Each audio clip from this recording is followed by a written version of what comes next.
Hello and welcome to Ask a CFO, the podcast series that shines a light on the different paths taken to become Chief Financial Officer and that also explores the personal stories of those that have made the journey. I'm Sophie Jackson, and in this episode, I'm thrilled to be joined by Gordon Kihuguru, Vice President Finance for Habitat for Humanity.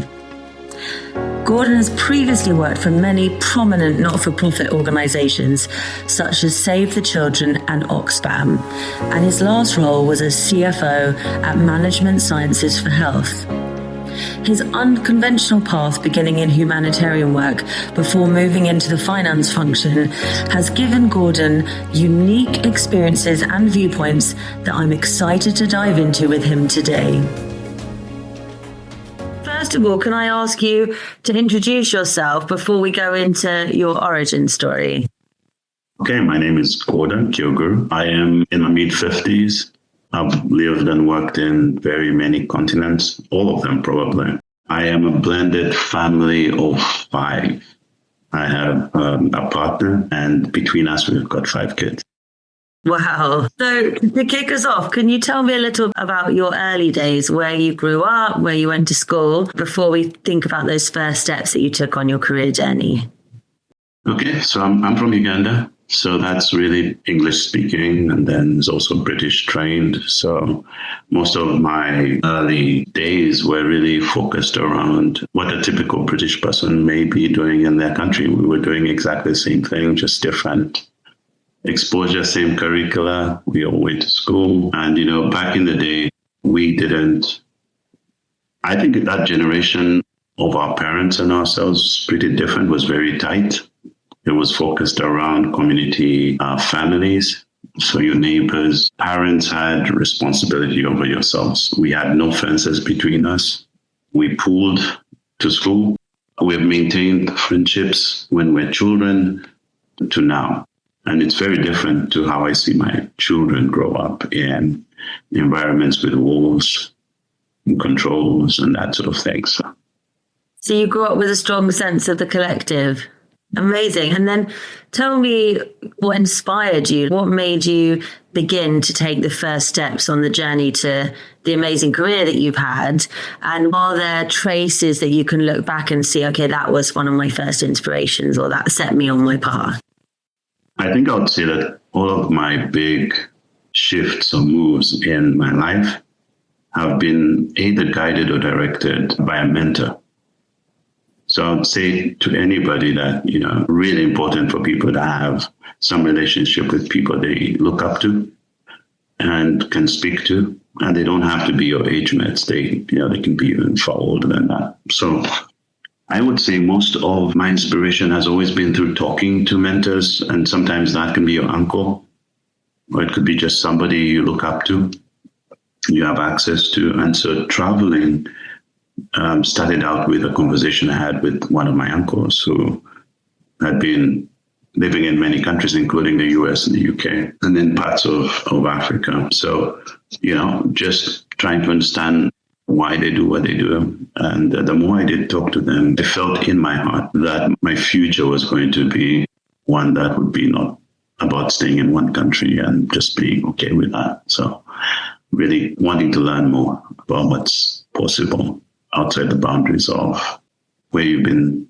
where God has decided that you be started. So I expanded that. I also had another mentor in the professional space that pushed me to try stuff that I wouldn't originally have felt was possible. So that's also good to have someone who can nudge you forward. Yeah, so we run at Treasury State Group, we run something called the Global Equity Study. And every year, more than 70% of respondents say that mentoring is key to having a successful career. So it's always the overwhelming majority. But what do you think makes for a good mentor-mentee relationship? Like, if you could try and identify what it was that was so special about those relationships. For the mentors, irrespective of who they are, they really break themselves down to a level that allow you to walk up to them and speak to them. So that's kind of one thing. The other piece is a mentor must be perceived or seen as somebody that is trusting, so that, if they know something, they say something. If they don't know something, they say they don't know something. Then somewhat, I think a good mentor, if they don't have direct access to the choices you're making, like a manager would, or your parents, to really be engaged with the mentor. But then I would also say, as a mentee, you have to also be very engaged. You have to be clear about the paths you want to take, and you need to be open enough to be criticized and still be able to move forward. So the relationship is one that it clicks once you start to speak to one another. Yeah, I think that's a really important point. So on the mentor side, being approachable, you've mentioned there, that you should be able to open up to them. They should not be, for want of a more crass expression, they shouldn't be pretending anything. They should be straight talking. And if they don't know something, they're not going to pretend they do. And then on the mentee side, what I'm hearing there is maybe being quite intentional, planning and being focused. Because I think sometimes people can be a bit too passive, and they think someone's just going to come and help them and pluck them from obscurity. No, it is. Sometimes it may feel like you sort of have a friendship with a mentor. I had a mentor when I came into this role of CFO, and we spoke every Saturday, 6:30. And we did that every Saturday for 4 years straight. Wow. What was peculiar to my partner and my friends was, what do you talk about? And actually, in the end, it seemed like I looked at him as my mentor, but in a sense, I too was his mentor. So over time, there started to be a flattening in the conversations. They seemed to be going too directional. And so I think that's what built it. But there was also some guardrails that we didn't think about. We never really spoke about anything else but a specific area. And so we've really maintained a professional friendship, but at the same time, it's still distant in a sense. Amazing. And so tell me, you initially start out working in humanitarian aid. What drew you into that field? I mean, I'm from speaking with you previously, you've got such a strong sense of purpose and commitment to the collective, which obviously resonates with your early stories. But tell me a little bit about that, and then tell me about that transition into finance. Absolutely. So it was accidental, to be honest. I was at a point in my life, and I had started out in banking, where I wasn't clear that, because what they had told us at orientation was start out as a cashier. You do that for a couple of years, and then they gave us a path. That path was basically telling me that I would be an associate director at 55. So that path was too steep. And so I started to look around. So accidentally, I did join the not-for-profit space, and the organization, which you must all know, is Oxfam GB. And that organization is the one that opened me up to humanitarian. And it's very easy to be passionate about it the moment you go to the front line. So for me, my first front line would be the 1994 Rwanda genocide. Wow. Yeah. So we went in weeks after, where the aftermath of the war was fresh. So that was my entry into it. And, I did that for another 15 years for different reasons. But that's really when the commitment, the connection, the mission really started. Can't imagine how much of a profoundly life-changing experience that would have been. I think that's one of the first things I remember. I was born in 87, and I think that's one of the first kind of global events that I have a piercingly strong image of in my head, of just the absolute horror. And I can't imagine. So what, you're then early on in your career, you're young, and you're thrust into this moment. It was a dilemma that I think you continue to ask with no real answers, especially the one in Rwanda. And then it sort of spilled into a country called Democratic Republic of Congo. So it spilled into that, but then it also spilled into Sudan and came south. I think for me at that point, I had been brought up pretty naively to think that, if you did good, nothing could come upon you. And if something came upon you, not that you didn't do something, but maybe indirectly caused something to happen. It was that really basic mindset. Unfortunately, I did receive the opposite of that a couple of months into my humanitarian experience, where I did get shot.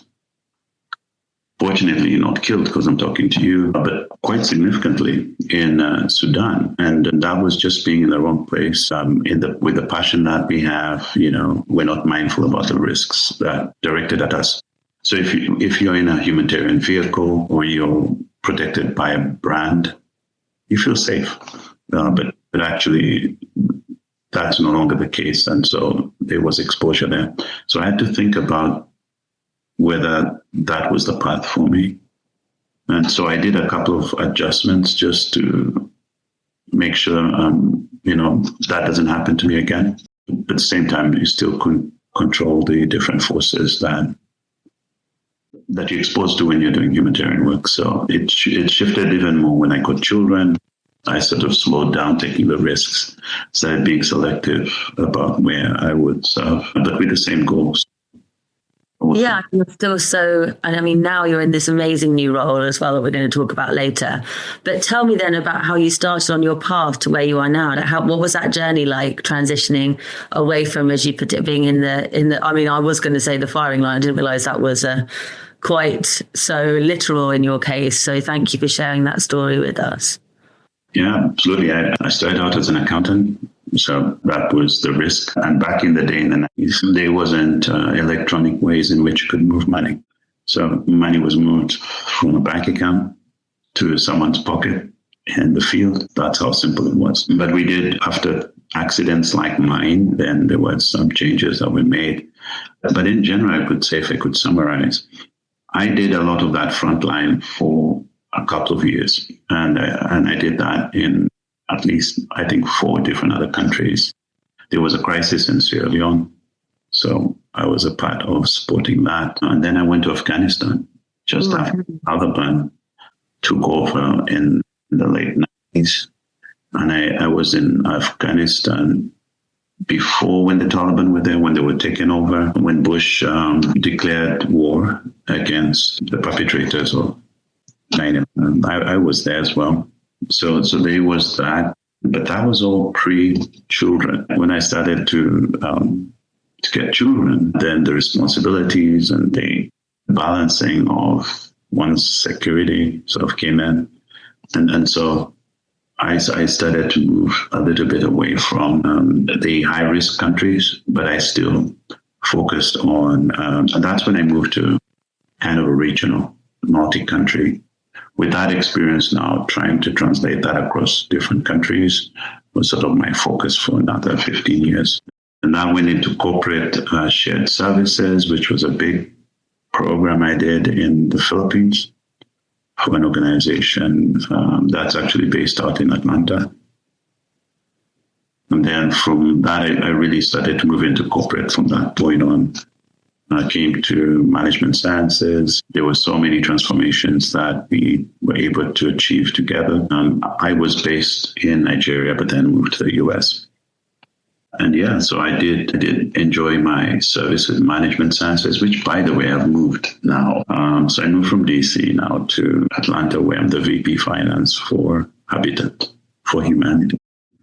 So tell me a little bit now. I mean, it's making a lot more sense to me now that I know more about your early days in the field. But when we've spoken previously, it seems to me that throughout your career, you've been the person that everyone comes to when there's a moment of crisis or a real challenge. And it seems more obvious to me now why they would go to you, because you've been, I mean, at the epicenter of some of the most fundamental political movements of like my lifetime, certainly, which is just a very unique and rare and powerful set of things to go through that I can't even begin to imagine.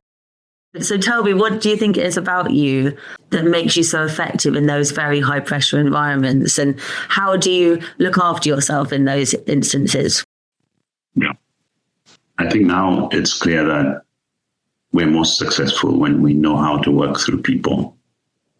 So either as a source of or as a conduit to or in influencing forward. So I think one of the things that I have learned over the years is to understand the business that you're in. And here I mean the wider business, not the specific job you do.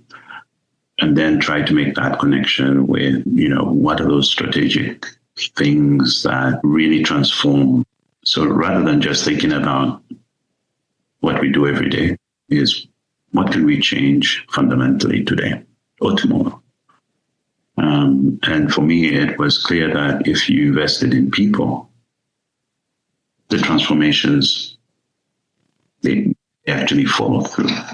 And they follow through not only in your brand, but in everybody else's brand. And so, if you can then use that push to then engage teams to then be transformational, you actually start to get a very wide success because it becomes almost cross-functional and bigger in terms of the impact.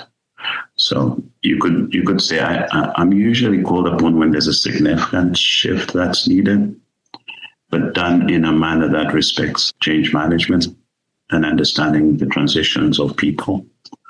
So I think that's where the strength is, really. And do you think that your childhood, growing up with such a strong sense of the collective, has left you with more of a strong ability than others to galvanize everybody? Because when I was speaking to you before, there's a legacy that you've left behind in many of the organizations that you've been in. And as you just said there, understanding that it's the people that are going to drive things rather than sometimes people are very ego driven. They want to do everything themselves. But this idea of sort of setting a lot of people free on their own journeys and then letting them get on with it seems powerful to me.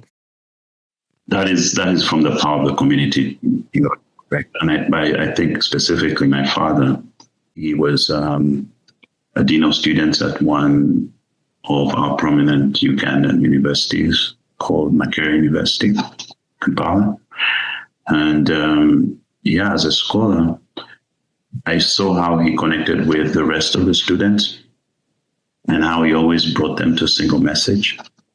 And there were certain qualities that they saw in him that I think allowed them to say, okay, if he came to talk to us, we would know that the administration is serious about this issue, for example. And so there is an element of also demonstrating trust across the organization, and that's by trying to be equitable to the extent possible. And when you can't, you actually talk about it, and then being very transparent is one other thing that can strengthen that collaboration.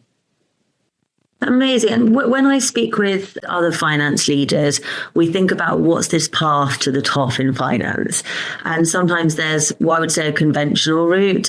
And other times people are like yourself, led by a consistent sense of purpose, but also, not being afraid to pivot and to do things differently. And you've had, I would say it's not the usual route, but it's been one where I can see consistent threads throughout it. What do you think has marked your journey, and how would you encourage others to, who are listening, who aspire to reach the upper tiers? So this is a dilemma that many finance leaders, but I could also say different other professions, is you've got tiers of professional growth. And then in those tiers of professional growth, you've got significant shifts. So someone can be a director of finance for 20 years. The opportunity to be a chief financial officer of the enterprise comes up. It's such a steep thought to whether you can actually do that job. So the question there is, how can I be inspired to go up there? And that one of the things is to pull down the job scope and do a self-evaluation of what do you think it takes to be that function. If you're close to that function already, then start to act like one. And so, we're really ready for something when we've prepared for it. And so when organizations say, I think John is the person that I think would be good for this, It's because John has been acting like one for a while. And so I think sometimes it's important to understand the messaging. Your posturing in the business and, being opportunistic to the extent possible. And also being willing to take the risk. So saying yes to opportunities that open up when you don't know what that ultimate is. So for example, if you asked me 7 years before whether I would be the CFO at Management Services, well, I probably wouldn't. It wouldn't be the first thing that would come to my mind. So it isn't a definite one, but the opportunity to transform a significant part of the organization's foundation in finance puts you in such a significantly powerful position to lead that organization. And so just that act of doing that wasn't even designed when they hired me, pivots my opportunity to then take this other role. Doing whatever you're doing today and doing it very well prepares you for a role that is bigger with people watching, but you don't know they're watching. So you're really trying to transform it is the way to go. Do you mean the mindset's critical to getting where you want? The mindset is very critical. And what's some advice you'd offer for those who are struggling? Because I see a lot of people at the moment who sometimes just seem a bit lost and they haven't got the intentionality with their own development that they have with developing, say, the technical expertise that they need to do their role. Is there any advice you would offer them? Usually the last person you should talk to is your line manager, because they usually are carving you up for the job they want you to do. But if you've got this magical line manager who is expansive and, can think outside the box, that may be a way to go. But I would push for find a mentor, look for people like us. There are many people who will volunteer time to have conversations around these sorts of things. And just target inspiration of people that can allow you to even take a risk with changing your path career, for example. So it's in talking to people, I think, is where or reading books that they have written. Yeah, and I think one of the things I noticed, particularly with women, is that sometimes people don't feel confident enough to ask for help. And all the people I see who are successful, who've done well, who continue to grow and to evolve, are not afraid to galvanize different groups of people at different moments in their career. And I think it's so powerful what you've said throughout our conversation around these mentors, but also understanding that at certain moments, that group of people might change what you need. So you might now need to be looking for this next level of help with another challenge that you didn't face in the past. Is that something you've noticed in your experience? Absolutely. Yeah. And also, we've been focused on profession, but, we need to balance also other parts of what we focus on. And we need mentors for those spaces as well. Some parents need support with how to take care of young kids. Some of us are now trying to figure out how to deal with young adults, you're balancing all of that with also your workplace. But challenge is finding people that have walked the path, that can talk to you, and really because it's a mindset. All of this, most of what we're doing is in our minds. We're successful or we fail, really starts up here. So you want to be able to have a mindset that allows you to believe that you can do more. Yeah, and recently I've been working with a work coach, and we talk a lot about the growth mindset. And I think you see that in people who you will fail at certain moments in your career. There will be obstacles. There will be moments where you're not at your best, but seeing that as an opportunity for a more expansive approach in the future takes a real shift in how we perceive ourselves. And I think a lot of us who are trying to prove yourselves, who might be more humble, will see that initial failure as maybe confirmation of your lack of ability. But it's that shift in seeing it instead as, okay, well, now I've gone through this thing. Next time I'm going to be twice as good and I'll have this much more experience. Absolutely. Yeah, you're right. You're right on the point there. Yeah, absolutely. Something that comes out for me in speaking with you, and it's why it's a real privilege to speak with you, is that you certainly don't need to worry about whether you're going to have left an impact behind you when you finish your career. Leaving a lasting impact definitely seems to me to be something that's a major driver for you. What does it mean for you, and what advice would you offer others? Because I think particularly for those in corporations, sometimes there can be a struggle between the desire to have a long-term positive effect and the day-to-day demands of your role, which are pulling you in another direction sometimes. I think we need to stop. Well, first of all, we continue to be that generation that needs to remind people that storytelling is a good thing.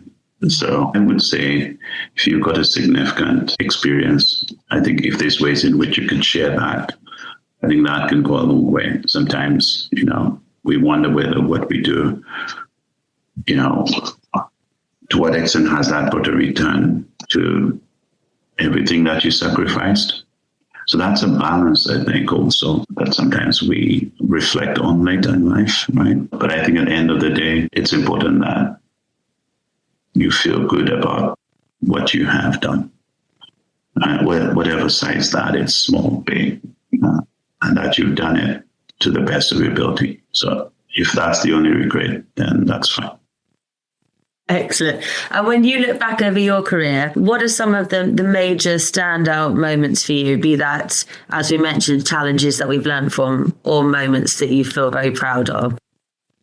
I think the patience is one thing that I guess as we grow as leaders, we only start to realize how powerful it is. The patience to show grace sometimes, the patience to not have your way immediately has become something that's really powerful. And I say that because as we go through our careers, we face a number of dilemmas. Some are ethical dilemmas. Some are, cultural, some are based on experience, and we always interact with people. And so I think I've noticed people step away from certain careers because of their experiences with who they met in those careers, and they say, I'll never be in that industry anymore. And so there's unfortunately good and bad elements in every industry we're in. And sadly, if you don't have character, you could be influenced in either of those directions. So I think for me, the question there would be what more we could do to encourage people to follow their dreams and not be distracted by the messages that go through. And then also in the areas where we should be encouraging people and supporting people. I don't know to what extent we're doing enough to help people, let's say like myself, also come through the same path, especially if I consider myself a minority, as an example. So am I doing enough to really help path through others? So that's a question I think I still have to reflect on. I love those. I'm nodding very furiously the whole time you're speaking. But I think the patience one really resonates with me as well, because one of the things that I don't like at the moment is in the kind of social mediaification of LinkedIn and everything. There's a lot of this pressure and I think misrepresentation that it's like within 6 months, I went from this nothing to absolutely everything and all of my wildest career dreams came true. And I go to a lot of founders talks and like particularly, I don't like saying minorities because, that's not really actually true. But in the UK, particularly Black women, when they're speaking at those and they give these amazing talks about how they've built up their businesses. And they often are telling me it's just the consistency and the patience. That is what makes a difference. That is what makes you succeed. You drip water on a stone and eventually you make a crack. And I think that's something that when I was younger, I thought you have to be this by the time you're 30 or you have to do this next year. And actually where I see people with these fabulously successful careers with great legacy, with consistent purpose and impact is that they are not afraid to wait for that moment to come and to keep every day being persistent, knowing that eventually that pays off. And I think that is something that we really misrepresent to the younger generation coming through about how long things take, how patient you have to be, and how many people it takes helping you. So once you've figured out how we can tell them that story, let me know. The other thing I wanted to ask you about was, what advice would you offer those in the audience who are listening who aspire to get to where you are and are not quite sure what path they can take to arrive there? I think the guidance I would give you is, first of all, if it's finance, get in touch with folks like us, and we should be very happy to talk you through your journey. Your journey is yours, but, we can definitely give you some ideas about pathing that. If it's in another industry, same thing. Please look out for people that inspire you and take the courage to reach out to them. They'll be actually inspired for you reaching out to them, and they should be able to guide your path. I think there's no real answer to destiny. I would say if you take every destination as the last destination, it makes the next destination even better. So rather than be unhappy where you are, really use everything that you need. If that's not the place that excites you, move. Find something that really excites you and inspires you and uses most of your brain power, and then build from that. But keep moving. Fantastic. And then just final question for me, because we are Ask a CFO, and you've made it to that role in your career. What do you think makes for a really great CFO?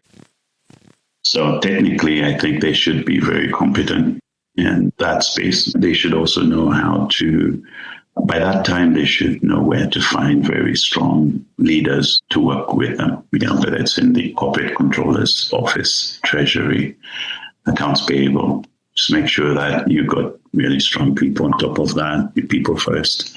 And then the rest is, CFOs, it's really almost the business partners of the CEO and the board. And so you really spend a lot of time measuring what the performance is against the benchmark and reassuring the organization that it's going the right path. So you manage the controls, but you also invest in growth. So those are really the balancing points of a CFO, and I think that's really where the strengths are. They're also supposed to be people persons. They should be accessible, transparent, and inspirational.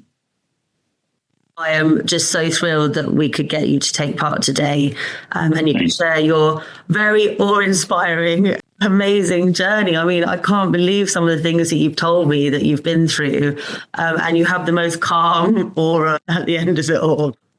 Thank you. A very big thank you to Gordon for taking part in our Ask a CFO series. Please do subscribe and share this episode, and stay tuned for our next episodes as we continue to share journeys of current and former CFOs located across the world.